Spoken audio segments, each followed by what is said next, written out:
Prokuroria Themelore Publike e Velesit ka lëshuar një urdhër për të zhvilluar një procedurë hetimore kundër një personi për të cilin ka dyshime se ka qenë bashkëpunëtor në një vepër penale vrasje sipas nenit 123 paragrafi 1 i kodit penal. Më 5 nëntor, në vendin e quajtur Porojnica, pranë rrugës së Dheut nga Çashka në fshatin Busilci, i dyshuari së bashku me një person tjetër që ende nuk është identifikuar i morën jetën Gjelo Gjoshevit, banor i Velesit. Së pari, i dyshuari e ftoi dhe e çoi të dëmtuarin në vendin e ngjarjes me makinën e tij. Pastaj, së bashku me një person tjetër e qelluan me armë zjarri nga e cila viktima vdiq.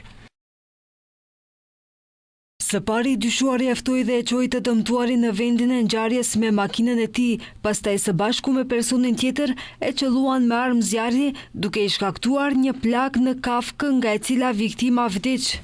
Prokuroria sqaroi se i dyshuari më parë kishte kryer një grabitje dhe sipas disa provave që janë siguruar tashmë, pas vrasjes në Çashk ai u përpoq të mbulonte gjurmët dhe në këtë mënyrë të ndikonte në procedurë. Për këto arsye, prokurori publik është i qartë në lidhje me rrezikun e aratisjes, mundësinë e ndikimit të dëshmitarët dhe rrezikun e përsëritjes së krimit. Prandaj ai paraqiti një propozim për saktimin e masës së paraburgimit. Ndërkaq, pas urdhërave të prokurorit publik, Ministria e Brendshme po punon intensivisht për të identifikuar bashkëpunëtorin tjetër si dhe motivet e sakta të vrasjes.